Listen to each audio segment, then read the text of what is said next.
What is up, guys, and welcome to another edition of Market Marauders. Beat the market one trade at a time. If you're new to Market Marauders, investment channel helps you to find the best deals in the market. That's something you're interested in. Make sure you hit that thumbs up button. Definitely helps the YouTube algorithm promote the videos. All right, so the EV space in general has been just on fire. A lot of EV companies have been IPOing this year, and I believe in 2021 there are going to be a lot more EV companies and EV players out there that everybody should look at for their portfolio. In this video, I'm going to go over some of the top ones that I think you all should consider just watching to see how they perform, because there are a lot of them, let me tell you. All right, so let's jump into it. All right, so first one we have on the list is ticker sign XPEV, and this is for XPeng. The time of the video, they ended the week at $54.26. They're on a bullish uptrend, denoted by this moving average 10 line, being above the moving average 50 and 100, which is yellow and purple line. So pretty good volume overall for them, denoted by the VWAP. But also, it seems to be that they're going up, that a lot of investors are involved in trying to get this stock for their portfolio. So let's jump into some background information on them. This is some of the vehicles that they make. They have the G3, which is their long-range version of an SUV. Then they also have the intelligent electric sedan, which they're calling P7. Then some of the locations that they have. This is a Chinese-based company, so it is based in China. But support for them seems to be continuously growing. If we look on here, we can see that this is their longest range SUV that they're saying. There's just some more videos of it, some more renderings of it, and just overall pictures. If we see on here, it says it has about 520 kilometers of range, which is about 323 miles of range, which is not too bad. Charging time, it says 30 minutes, so not too bad for that overall. I think one huge indicator for this company is to see the sales numbers, to see them continue to grow, as well as to see a company like them transfer over into the U.S. and start having U.S. sales. I know China has a lot of EV technology and a lot of EV companies, that are more than the U.S. I know Tesla's mainly the main one in the U.S., which I'm going to talk about later. But I would like to see more of them start to migrate towards the U.S. I think it will definitely help these companies out. And going to the next one, we got ticker sign NIO. That is for NIO. I remember back when this stock was like dirt cheap, and people were like, "Oh, I don't know about NIO. Tesla's got a place over there in China, so they're going to be the more competitor." But it seems like NIO's gotten a lot of upgrades from a lot of different financial institutions lately. A lot of people have been putting NIO in their portfolio. They are bullish at the time of this video, denoted by the moving average 10 line being above moving average 50 and 100 line, which is the yellow and purple. And they ended the week at $49.35. So they have gone all the way up to 50.59, which I think is their 52-week high. But I think you can definitely test that level again in the near future, especially considering the numbers that they're putting out. So going into some of the vehicles they have another SUV as well. So NIO EC6. Then they have one that's called their NIO ES8. Then they have their NIO ES6. So they have three SUV type vehicles that they have out there. I think this one looks pretty slick. In my opinion, this kind of looks like the Urus. So I think it looks pretty nice, all their vehicles. If we go into financials on them, which is one of the main nuts and bolts of a company, in my opinion, is their financials. We can see that their quarter deliveries of their ES8, ES6, and EC6 were 12,206 vehicles. Says quarterly vehicle margin reached 14.5%, and then quarterly gross margin reached 12.9%. So if we see deliveries, we can see Q2, Q3, Q1 from 2019. So starting from 2019, they had 8,224 deliveries, and now they have 12,206. So it seems like they're starting to increase as time goes on. Total revenue as well seems to be US $666.6 million. So that's a pretty good metric, which is representing, they're saying, an increase of 146.4% of their third quarter 2019, an increase of 21.7% in the second quarter of 2020. So increase in total revenue is good. Increase in total sales. It seems like they have an increase overall as a company. So I think this one is definitely one to look at if you're trying to jump into the EV space. So next, Tesla, the most popular one in my personal opinion, and the one that most everybody in the U.S. or in the States knows about. So at the end of the week, they ended at $490.50. They had a run up last week for quite a while. It went from, let's see where they started, 407 to about 508. So it was a nice little run up for them. I definitely was able to take advantage of that run up. I think I jumped in like right before this run up began. And then, I was doing options, so I was able to lock in some good options on option calls on them. So that was pretty nice for Tesla. And Tesla has those spurts every now and then. They have a run up. It seems to last about 2 or 3 days, and then it'll level off. Then they'll have another run up where it'll just go back up, and then it'll level off. It just seems to be the trend of Tesla as a whole. But let's jump into some background information on them. This is, if you're not familiar with what Tesla is or what they make, they have the Model S, the Model 3, the Model X, and the Model Y. They also have Tesla Roadster that they sell, as well as the Cybertruck. So those two aren't on the website on the main page. They also do solar roofing or solar panels, so you can convert your home to solar charging. So that's nice as well. I know a lot of companies will take advantage of that, so that's nice. So yeah, their Model S and Model X have 16,992 production and 15,200 in deliveries. Then the Model 3 and Model Y have 128,044 and in production, and then for deliveries, 124,100. So that brings their total to 145,036 for production, and for deliveries, 139,300. So they're delivering basically as many as they're producing from this metric. So that's pretty good. They're not really having any just sit around idle, which is nice. It shows the demand overall for these vehicles. So going to the next one, we have Nikola. Now I know people are like, oh, Nikola is just, Trevor Milton basically ruined this company. But if we see they've been pretty bullish, I would basically say Nikola is basically GM at this point in time. Now GM is still in talks on making a deal with Nikola on production for their Badger vehicles.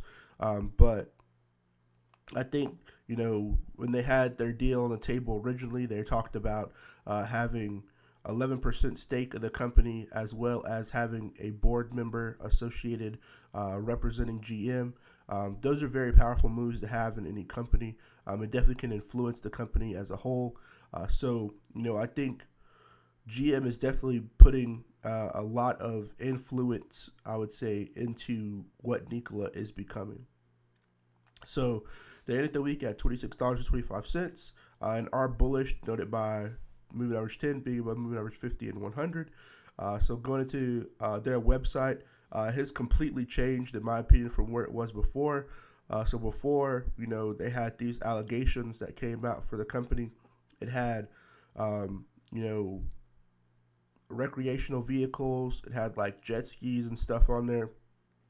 But now if you look at the website, it's just literally the 2 hydrogen trucks. So it seems like, their focus has been going away from recreational vehicles being a fun sort of company to focusing directly on hydrogen trucks. So it seems like they're focused at the current moment, as well as, doing their hydrogen infrastructure, which they're trying to roll out as well. But, it doesn't seem like the company is more well-rounded than it was before. It seems like they're, lasered focused on these 2 trucks and just producing these 2 trucks.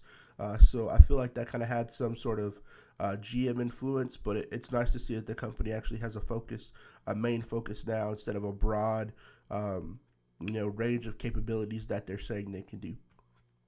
So I would say look at them in the coming months, looking for some more developments on this Tray and 2 truck, and see, what they can actually produce. They don't even have the Badger on here anymore, so I don't know if GM is still going through with creating the Badger. I know in December they were supposed to have Nikola World, where they were supposed to unveil the Badger, but it's not even on the website anymore. So I feel like they're completely changing directions, as a company, and just focusing on these two trucks, which is kind of sad because I know a lot of people were excited to see the Badger because it was claiming to be a direct competitor to the Cybertruck. So I don't know. Maybe they'll change their website and start to focus more on the Badger when it gets closer to December, or maybe they just scratch the Badger all together and are just focusing on these two trucks. But either way, it's an EV company, and I say definitely keep your eyes on them to see more updates for their strategic plan moving forward. Next, we'll talk about Li Auto. So on Li Auto, they ended the week at $38.24. So they are bullish at the time of this video, denoted by the moving average 10 line being above the moving average 50 and 100.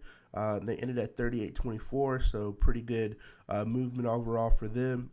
We can see they've been bullish for quite a while. They went all the way up to 40.80 and look to be slowly rising to get back to that metric. So this is their website. I had to translate this because it was in Chinese. So this is their website. It looks pretty nice, in my opinion. And they focus on SUVs as well. Going into some background information on them, we can see their deliveries have increased over the year. So in quarter one, they started with 2,896 deliveries, but in quarter three, they had 8,660. 8,660 deliveries. So their delivery number has increased. Their gross margin has increased. It was 19.8% third quarter of 2020 compared to the 13.3% in the second quarter of 2020. And then we see that their vehicle sales was 363.0 million, which is an increase of 28.4%. So overall, it seems like they're selling more vehicles, that they're gaining more money. So if they can continue this trend with their two vehicles, then I can definitely see them being, a great contender for the rest of these EV space. Now, it seems like the companies in China are focusing more on SUVs or EV SUVs like NIO and Li Auto and XPeng, even though XPeng has, the regular sedan. So I wonder if that's something that the U.S. is going to start focusing more on, or if they're going to continue with their just regular sedans. So going into the next one, we got ticker sign WKHS, and that is for Workhorse. They're bullish at the time of this video, and they ended the week at 25.50. So they have tested 25.87. But they went back down to 25.50, but overall still bullish in my opinion. So Workhorse, this company actually makes electric vehicles for delivery. One of the catalysts for this company is that they were potentially having a deal with the USPS, which is United States Postal Service, to go and actually convert their existing fleet into vehicles that could be electric. So I know this company was one of the main people on that deal, but it kind of got filibustered in my opinion, and didn't really happen. But I think with a Biden candidacy, with the Democratic ran candidacy in the United States, I think that this deal could be back on the table, especially if it's converting something to something that will help the environment. I think it definitely is something that can be brought back on the table, and something that I think will benefit both parties. So I'm going to be looking for updates on this one, but I feel like people still buy it because it still has a good product. Now, that's not the only thing that this company is doing. They actually have orders coming in from other companies, but that is one of the main catalyst that I know a lot of people are looking at, because it would be a lot of money coming directly to the company, and jobs for quite a while of their workers. So make sure you keep that one on your radar, Workhorse. And lastly, we want to go to ticker sign RIDE or RIDE for Lordstown Motors. Now, Workhorse actually has a stake in Ride or Lordstown Motors, so they're kind of connected on that way. But at the time of this video, the stock is bearish, denoted by moving average 10 being below the moving average 50, which is this yellow line, but barely. It's barely bearish. It started a bearish downtrend, in my opinion. It has tested 29.70 and ended the week at 26.40. So it may be bullish depending on when you watch it. Just make sure you go back and check it. But at the current time of this video, it is bearish. Now, Lordstown Motor, I like quite a bit. They make this electric truck, so we don't really have to wait around for the Badger when we have Lordstown Motor that makes the electric truck that is actually running. So it's not just a render of a truck. It is a truck that is actually running. We can see it driving on the actual street. So I know that was one huge thing that people were complaining about with the Badger, was just a render. They were like, yeah, we're going to have a truck in December to have, fully functional, but there was no video of it actually driving. But Lordstown Motor has this vehicle. It works, it runs. So I'm definitely interested to see if people actually buy this. Now, it's a traditional truck. It's not like the Cybertruck, which was a whole new design, a whole new way to completely think about trucks. This is more of your traditional style of pickup truck, which I think, the American population kind of would like. Just think of how many Ford F-150s and Chevys are out there on the road, or Ford Raptors, or, Rams that are out there on the road that all have a similar style to them. Even though the performances of them vary, the style of the trucks are all similar. So I feel like if this company will get sales and people go more towards electric, I think it will definitely help out the company overall, and definitely bring some light to their name on Lordstown Motors. So I'd say, definitely look at this stock and look at this company for a potential add to your portfolio. Now, this shouldn't be your last source of due diligence. So I'm not saying, hey, go out and buy this. I'm not saying that.